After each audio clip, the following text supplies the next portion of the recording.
નમસ્કાર મિત્રો, આપણે આગળના વિડીયોમાં લિનિયર પ્રોગ્રામિંગ પ્રોબ્લેમનું સોલ્યુશન ગ્રાફિકલ મેથડથી કેવી રીતે કરવું તે જોયું. આજે આપણે લિનિયર પ્રોગ્રામિંગ પ્રોબ્લેમનું સોલ્યુશન સિમ્પ્લેક્સ મેથડથી કેવી રીતે કરવું તે જોઈશું. મિત્રો, જાણીએ છીએ કે જે લિનિયર પ્રોગ્રામિંગ પ્રોબ્લેમમાં માત્ર ને માત્ર બે જ ડિસિઝન વેરિયેબલ આવેલા હોય તે લિનિયર પ્રોગ્રામિંગ પ્રોબ્લેમનું સોલ્યુશન ગ્રાફિકલ મેથડની મદદથી શોધી શકાય. બેથી વધુ ડિસિઝન વેરિયેબલ આવેલા હોય તેવા લિનિયર પ્રોગ્રામિંગ પ્રોબ્લેમનું સોલ્યુશન ગ્રાફિકલ મેથડની મદદથી શક્ય નથી. ત્યાં સિમ્પ્લેક્સ મેથડ એકદમ ઉત્તમ મેથડ છે. તો આપણે સિમ્પ્લેક્સ મેથડની ચર્ચા કરીશું. એ માટે આપણે એક્ઝામ્પલ જોઈએ. અહીંયા એક્ઝામ્પલ છે max Z is equal to 10x1 plus 6x2. એ પ્રોબ્લેમનું ઓબ્જેક્ટિવ ફંક્શન છે. એ મેક્સિમાઇઝેશન કન્ડિશનમાં છે. એમાં બે ડિસિઝન વેરિયેબલ છે x1 અને x2 અને કોસ્ટ કોએફિશિયન્ટ છે x1 નો 10 અને x2 નો કોસ્ટ કોએફિશિયન્ટ છે 6. હવે આ સબ્જેક્ટિવ કન્ડિશન એટલે કન્સ્ટ્રેન્ટ આપેલા છે. 5x1 plus 3x2 less than or equal to 30 A first constraint છે. x1 plus 2x2 less than or equal to 18 એ સેકન્ડ કન્સ્ટ્રેન્ટ છે. x1 x2 greater than or equal to 0 એ physical constraint છે. આપણે આ આખા એક્ઝામ્પલને આ પ્રોબ્લેમને કેનોનિકલ ફોર્મમાંથી સ્ટાન્ડર્ડ ફોર્મમાં કન્વર્ટ કરવાના છે. એમાં સૌથી પહેલાં આ less than or equal to છે એને ઇક્વલ ટુમાં કન્વર્ટ કરવાનું છે. કન્સ્ટેન્ટમાં પહેલા કન્સ્ટેન્ટમાં 5x1 પ્લસ 3x2 છે એ less than or equal to 30 છે.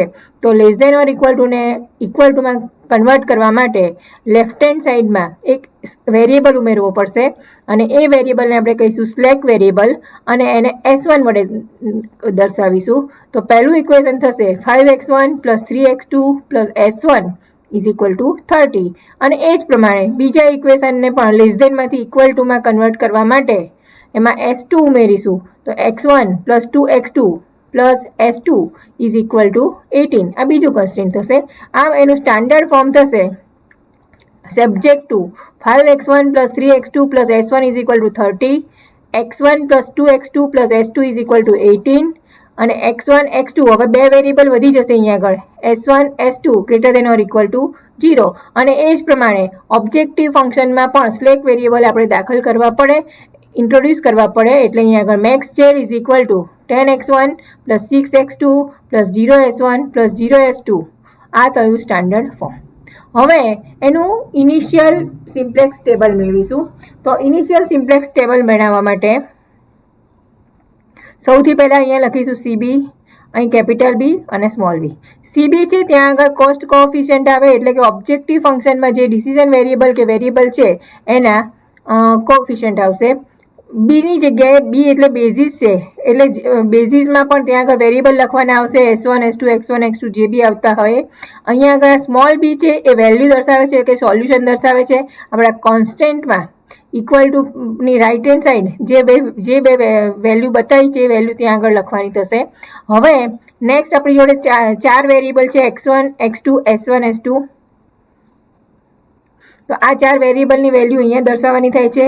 સ્મોલ બીની ઉપર સીજે દર્શાવવાનો હોય છે. સીજે એટલે કોસ્ટ કોએફિશિયન્ટ. અહીંયા આગળ ઓબ્જેક્ટિવ ફંક્શનમાં x1 નો કોએફિશિયન્ટ 10 છે એટલે અહીંયા આગળ x1 ની ઉપર અહીંયા આવશે 10. એવી રીતે 10 પછી નેક્સ્ટ આવે છે 6, નેક્સ્ટ આવશે 0 એન્ડ 0. હવે આનું બેઝિક ફિઝિબલ સોલ્યુશન આપણે પહેલાં એનું ઇનિશિયલ સોલ્યુશન શોધી કાઢીએ. તો ઇનિશિયલ સોલ્યુશન શોધવા માટે પહેલાં x1 અને x2 ની વેલ્યુ 0 લઈએ.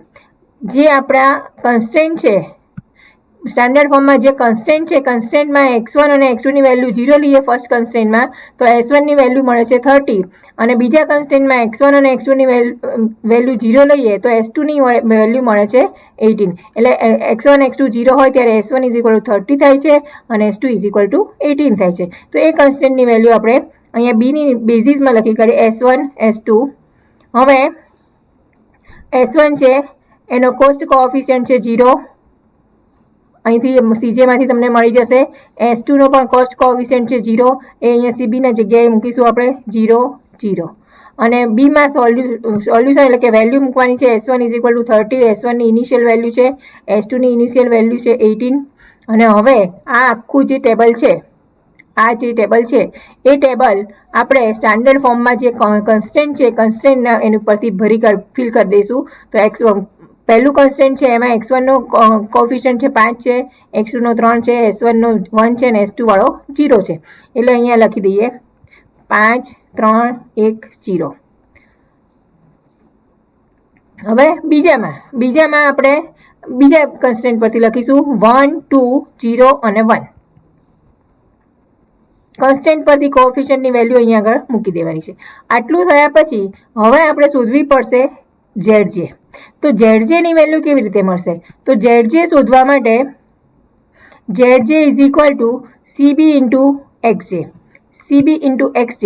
તો CB ઇન્ટુ XJ એટલે ZJ મળે તો Z1 is equal two Z1 ની વેલ્યુ અહીંયા મળે તો કે CB અને X1 એનું multiplication CB into X1 0 into 5 plus 0 into 1 is equal two તમને અહીંયા મળશે 0. પછી અહીંયા આગળ Z2 એટલે 0 ઇન્ટુ 3 પ્લસ 0 ઇન્ટુ 2 એટલે અહીંયા આગળ મળશે 0. અહીંયા આવશે Z3 એટલે CB ઇન્ટુ X3 એટલે 0 ઇન્ટુ 1 પ્લસ 0 ઇન્ટુ 0 એટલે અહીંયા પણ મળશે 0. અને એ જ રીતે Z4 ની વેલ્યુ પણ 0 મળે છે. હવે લઈશું Z. તો Z એટલે CB ઇન્ટુ B. તો Z ની વેલ્યુ શોધીએ આપણે.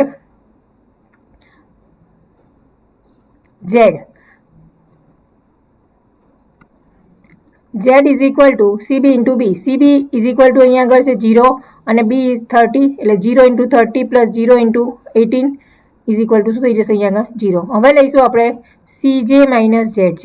CJ minus ZJ 10 minus 0 is equal to 10 થશે, 6 minus 0 is equal to અહીંયા આવશે 6, 0 minus 0 0 થશે, 0 minus 0 0 થશે.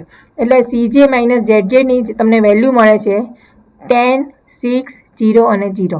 એટલે બધા જ CJ માઇનસ ZJ ની વેલ્યુ તમને કેવી મળે છે? પોઝિટિવ મળે છે. હવે ઓપ્ટિમાલિટી કન્ડિશન મેક્સિમાઇઝેશન માટે ઓપ્ટિમાલિટી કન્ડિશન છે all CJ minus ZJ less than or equal to 0. બધા CJ minus ZJ less than or equal to 0 હોવા જોઈએ. પણ અહીંયા તમને શું મળે છે? All CJ minus ZJ greater than or equal to 0 મળ્યા છે.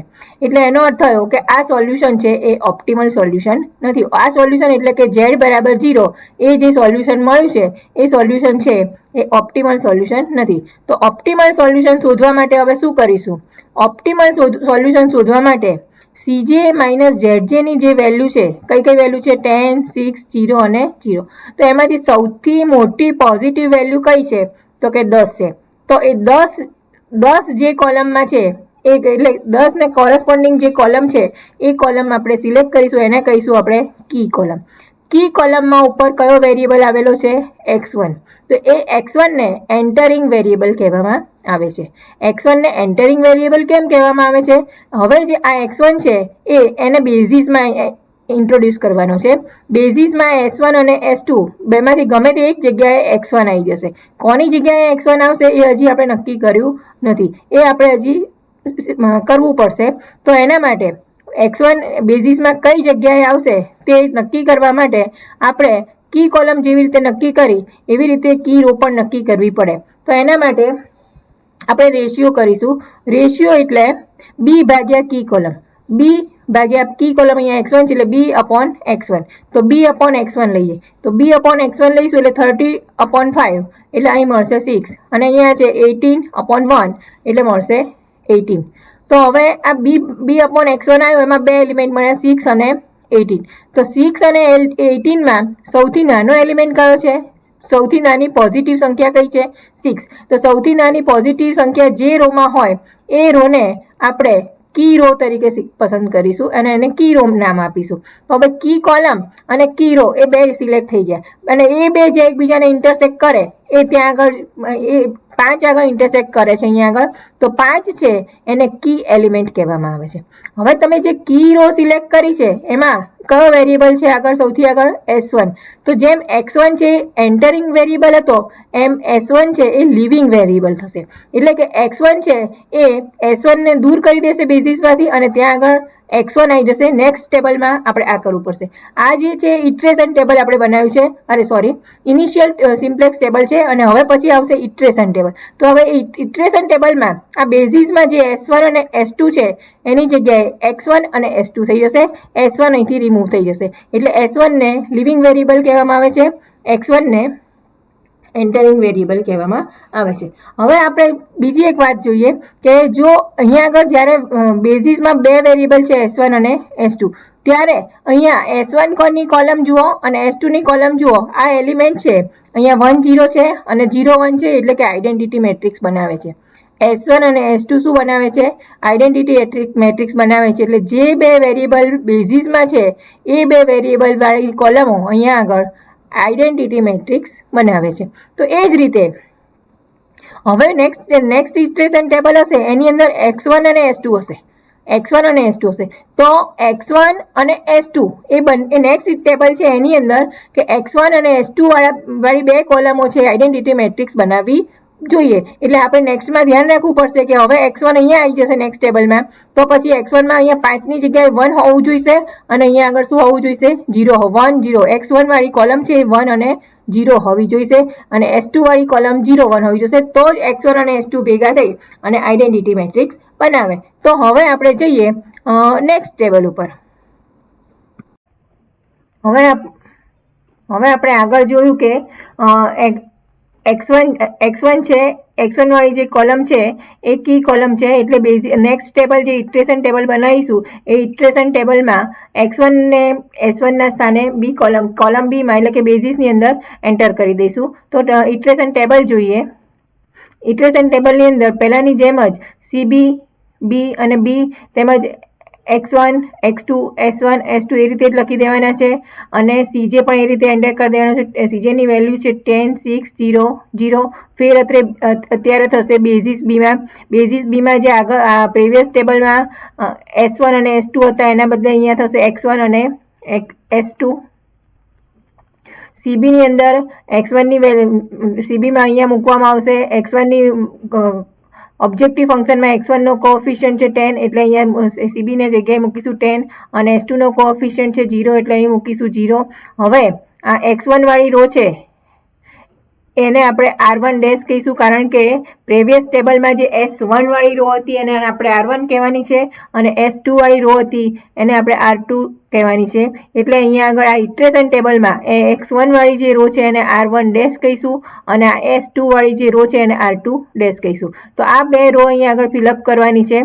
તો R1 ડેશ શોધવા માટે આગળના ટેબલમાં મેં તમને જણાવ્યું કે અહીંયા આગળ 5 હતો, 5 એને આપણે કી એલિમેન્ટ તરીકે લીધો છે.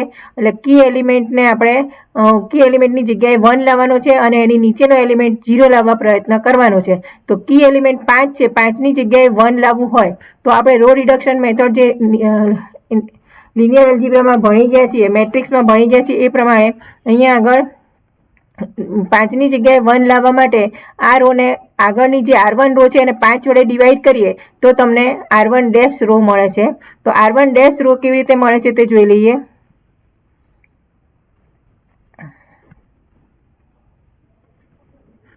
R1 ને 5 વડે ડિવાઈડ કરીશું. R1 ને 5 વડે ડિવાઈડ કરીશું એટલે R1 ડેશ મળશે. R1 કેવી હતી? R1 હતી 30. R1 ના એલિમેન્ટ છે 30, 5, 3, 1 અને 0 અને એટલે R1 ડેશ ના એલિમેન્ટ થશે 30 ડિવાઇડેડ બાય 5 એટલે 6, 1, 3, 6, 1, 3/5, 1/5 અને 0. એટલે R1 ડેશ ના એલિમેન્ટ આપણે લખી કાઢીએ 6, 1, 3/5, 1/5 અને 0. હવે R2 ડેશ ના એલિમેન્ટ લખવાના છે એટલે અહીંયા આગળ 1 ની નીચે 0 લાવવા પ્રયત્ન કરવાનો છે. 1 ની નીચે 0 લાવવા માટે શું કરીશું તે જોઈએ.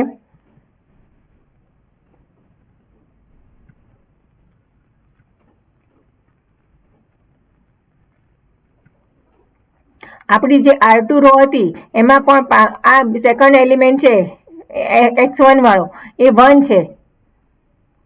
તો એ 1 ની જગ્યાએ આપણે 0 લાવવાનું છે. તો એના માટે r1 ડેશ ને -1 વડે મલ્ટીપ્લાય કરી અને r2 માં ઉમેરવી પડે. r1 ડેશ છે તમને અહીં આપેલી છે 6 1 3/5 1/5 અને 0. એને r2 માંથી માઇનસ કરી દેવાની છે એટલે તમને r2 ડેશ ના એલિમેન્ટ મળશે. r2 ડેશ એટલે તમને મળશે 12 0 7/5 -1/5 અને 1. એ એલિમેન્ટ અહીંયા આગળ ફિલ કરી દઈએ.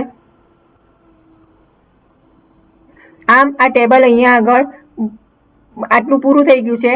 હવે આગળ જોઈએ. હવે zj ની વેલ્યુ મેળવીશું. તો zj is equal two cb into xj. cb into xj. cb into x1 મેળવો એટલે 10 ઇન્ટુ 1 પ્લસ 0 ઇન્ટુ 0 એટલે અહીંયા આગળ મળશે તમને z1. પછી 10 ઇન્ટુ 3/5 પ્લસ 0 ઇન્ટુ 7/5 એટલે તમને મળશે 6. પછી 10 ઇન્ટુ 1/5 પ્લસ 0 ઇન્ટુ -1/5 એટલે તમને મળશે 2. અને 10 ઇન્ટુ 0 પ્લસ 0 ઇન્ટુ 1 એટલે એની વેલ્યુ મળશે 0. હવે આપણે શોધીશું z. તો z is equal two cb into b. z is equal two cb into b. Summation cb into b. cb into b એટલે cb અહીંયા 10 છે. 10 ઇન્ટુ b માં 6 એટલે 10 ઇન્ટુ 6 એટલે 60 પ્લસ 0 ઇન્ટુ 12 એટલે તમને z ની વેલ્યુ મળે છે 60. એટલે z ની વેલ્યુ મળી ગઈ, zj મળી ગયું. હવે નેક્સ્ટ સ્ટેપ આપણે આ કરવાનું છે cj minus zj. cj minus zj એટલે cj અહીંયા આપેલું છે, નીચે zj આપેલું છે, બંનેનો માઇનસ કરવાનો છે. 10 માઇનસ 10 એટલે 0, 6 માઇનસ 6 એટલે 0, 0 માઇનસ 2 એટલે -2, 0 માઇનસ 0 એટલે 0. એટલે cj માઇનસ zj ની વેલ્યુ કેવી આવી? 0 0 -2 અને 0. 0 0 -2 અને 0 એ cj ની વેલ્યુ, cj માઇનસ zj ની વેલ્યુ આવી. તો હવે આપણી ઓપ્ટિમાલિટી કન્ડિશન કઈ છે? મેક્સિમાઇઝેશન ફંક્શન માટેની ઓપ્ટિમાલિટી કન્ડિશન છે all cj minus zj less than or equal to 0 હોવા જોઈએ. તો અહીંયા આગળ બધા cj minus zj less than or equal to 0 છે. એટલે આપણું જે સોલ્યુશન છે z ઇઝ ઇક્વલ ટુ 60 એ ઓપ્ટિમલ સોલ્યુશન છે. Optimal solution z is equal to 60. x1 ની વેલ્યુ મળી છે 6, x2 ની વેલ્યુ મળી 12 અને x2 નું અહીંયા ટેબલમાં નથી એટલે x2 ની વેલ્યુ 0 છે એવું કહી શકાય. આમ all cj minus zj less than or equal to 0, therefore current solution is optimal. Optimal solution તમને મળશે x1 is equal to 6, x2 is equal to 0 and z બરાબર 60.